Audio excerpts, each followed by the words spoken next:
Assalamualaikum warahmatullahi wabarakatuh. Berjumpa dengan saya Dr. Gigi Daisy Ulansari. Saya merupakan dokter gigi sekaligus dosen di Fakultas Kedokteran Gigi Universitas Padjadjaran Bandung. Sekarang saya akan membahas materi tentang kesehatan gigi dan mulut. Kita akan membahas bagaimana gigi kita yang awalnya bagus dan sehat bisa berakhir bolong, sakit, bahkan sampai goyang dan lepas. Sebelumnya, tolong klik tombol like dan subscribe. Kita akan membahas dulu tentang bagian-bagian dari gigi. Pada slide yang pertama, di sini ada gambar gigi geraham utuh. Jika kita potong giginya, maka akan tampak bagian dalam seperti pada gambar sebelah kanan, di mana terlihat bagian-bagian dari gigi, yaitu pada bagian paling atas yang berwarna putih, itu merupakan enamel gigi. Enamel gigi ini merupakan bagian terkuat atau terkeras di dalam tubuh manusia, bahkan dibanding tulang kita sekalipun. Tetapi jika tidak dirawat, tetap saja enamel akan tetap rusak atau bolong. Nah, berikutnya bagian yang paling dalam yaitu bagian dentin yang terlihat berwarna kekuningan. Bagian dentin ini bagian yang lebih sensitif dibandingkan dengan bagian enamel. Lalu bagian yang lebih dalam lagi, di sini terdapat ruang, yaitu ruang pulpa, di mana ruang pulpa ini terdapat pembuluh darah maupun saraf gigi. Gigi ini bisa berdiri tegak karena didukung oleh suatu tulang yang bisa kita sebut sebagai tulang alveolar dan dilapisi oleh bagian luar, yaitu oleh bagian gingiva atau bagian gusi kita sebutnya. Pada slide berikutnya, terdapat gambar gigi-gigi yang bolong. Bolong pada gigi, nama lainnya yaitu karies gigi. Kita bisa lihat pada gambar ini, gambar yang pertama yaitu gigi yang awalnya hanya karies pada bagian enamel saja. Biasanya pada kondisi ini, pasien bisa terjadi keluhan linu maupun tidak ada keluhan sama sekali.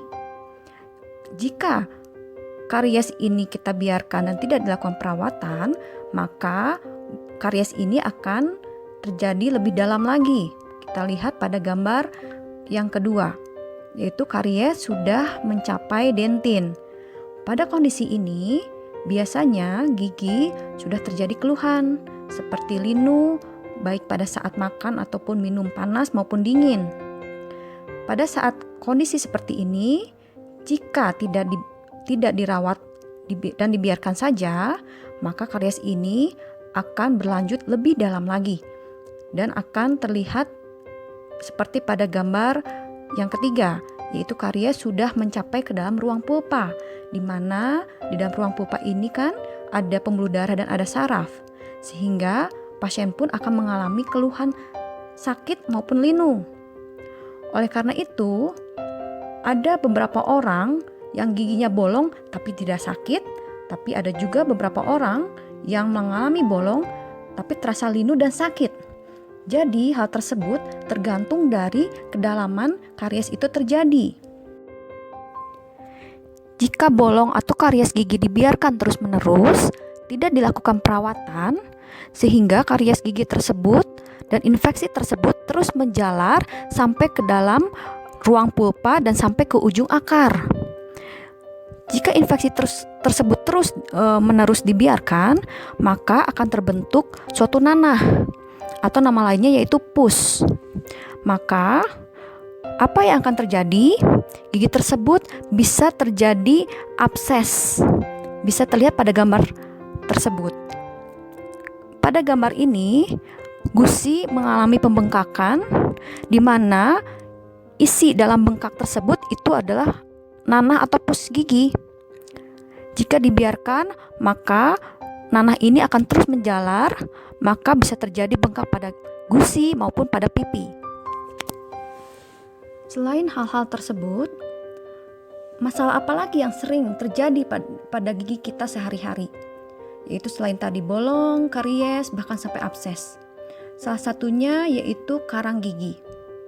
Karang gigi sering sekali terjadi pada gigi. Karang gigi terbentuk dari sisa-sisa makanan yang awalnya tidak tersikat sehingga menumpuk menjadi plak, kemudian menjadi karang gigi seiring dengan waktu. Kita bisa lihat pada gambar ini di mana pada leher-leher gigi ini terdapat karang gigi yang sangat banyak. Jika terus dibiarkan terus-menerus dalam jangka waktu yang lama, karang gigi ini akan mendesak gusi ke bawah. Bahkan bisa mendesak tulang alveolar menjadi lebih turun ke bawah. Sehingga bisa terlihat pada gambar kedua di mana tulang alveolar dan gusi pada pasien ini terjadi penurunan, sehingga akar gigi pun terlihat. Jika akar gigi ini sudah terlihat dan bahkan terus-menerus lebih turun lagi, sehingga gigi dapat terjadi kegoyangan. Dibiarkan lagi lebih lama, maka gigi tersebut bisa lepas dengan sendirinya. Nah, bagaimana supaya hal-hal tersebut tidak terjadi pada diri kita, yaitu terjadinya karies gigi, abses gigi, maupun karang gigi. Yang dapat kita lakukan pada sehari-hari yaitu yang pertama, sikat gigi minimal 2 kali sehari, yaitu pada pagi hari setelah sarapan dan pada malam hari sebelum kita tidur. Jika setelah kita sikat gigi, pada malam hari kita juga melakukan minum atau makan lagi, maka kita harus sikat gigi lagi. Kemudian yang kedua, kita boleh menggunakan obat kumur, yaitu maksimal 2 kali sehari. Atau kita juga dapat menggunakan benang gigi atau kita sebut dental floss. Itu kita bisa beli dengan mudah di supermarket maupun pada apotek. Kemudian kita juga bisa mengkonsumsi makanan-makanan sehat. Terus suka ada pertanyaan, boleh tidak sih makan permen, coklat atau yang manis-manis? Sebetulnya boleh. Asal setelahnya kita sikat gigi yang bersih. Tidak ada meninggalkan sisa makanan pada gigi kita. Kemudian kita periksakan gigi kita ke dokter gigi minimal 6 bulan sekali. Untuk apa? Kan tidak sakit misalnya. Nah, kita bisa melakukan pembersihan karang gigi. Atau kita juga bisa mengkontrol hal-hal apa saja yang tidak kita ketahui yang terjadi pada gigi kita. Oleh karena itu, pentingnya kita mengontrol gigi kita ke dokter gigi setiap 6 bulan sekali.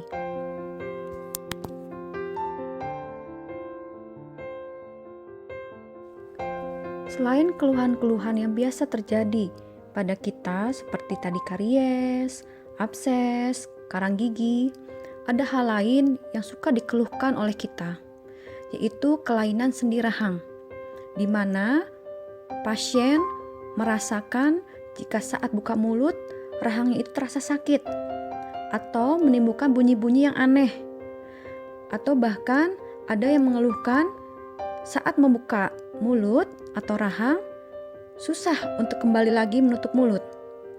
Nah, hal itu biasanya terjadi karena adanya kelainan sendi rahang. Apa itu kelainan sendi rahang? Yaitu kelainan atau disfungsi komponen pengunyahan atau mastikasi yang terdiri dari otot, tulang, persendian temporomandibular, serta persarafannya. Bisa kita lihat pada gambar berikut ini, di mana sendi rahang ini posisinya berada pada depan telinga. Jika kita perbesar, maka gambarnya bisa seperti ini. Hal-hal apa saja yang dapat menyebabkan kelainan sendi rahang? Ada banyak hal yang dapat menyebabkan kelainan sendi rahang. Salah satunya yaitu yang pertama, karena malposisi gigi. Gigi yang berantakan bisa menyebabkan posisi sendi rahang tidak pada tempatnya. Yang kedua, bisa terjadi karena kebiasaan buruk, seperti misalnya mengunyah hanya pada satu sisi, kiri atau kanan saja, sehingga tidak seimbang antara sendi bagian kiri dan sendi bagian kanan. menggigit kuku, menggigit pensil, dan lain-lain. Itu bisa menyebabkan juga kelainan sendi rahang. Sering melakukan pembukaan mulut yang sangat lebar dan dalam kondisi lama, itu juga bisa menyebabkan kelainan sendi rahang. Otot-otot yang menegang karena sering melakukan posisi yang salah, seperti mengetik yang terlalu lama dan lain-lain, itu juga bisa menyebabkan kelainan sendi rahang. Dan banyak hal-hal lain yang juga dapat menyebabkan kelainan sendi rahang. Bagaimana kita dapat mencegah terjadinya kelainan sendi rahang? Yang pertama, yaitu kita biasakan selalu makan pada posisi kiri dan kanan secara seimbang. Yang kedua, hindari kebiasaan buruk seperti menggigit kuku, pensil, dan lain-lain. Yang ketiga, tidak membuka mulut besar dan lama. Kemudian, tidak sering menopang dagu. Kemudian jika gigi kita malposisi atau berantakan, maka sebaiknya kita perbaiki, yaitu kita bisa melakukan perawatan orto. Jika hal-hal tersebut dilakukan, biasanya tidak akan terjadi kelainan sendi rahang. Untuk kelainan sendi rahang ini akan saya bahas lebih dalam lagi pada video saya yang lainnya. Sekian pembahasan dari saya, semoga bermanfaat. Terima kasih sudah menyaksikan dan sampai jumpa pada video saya berikutnya.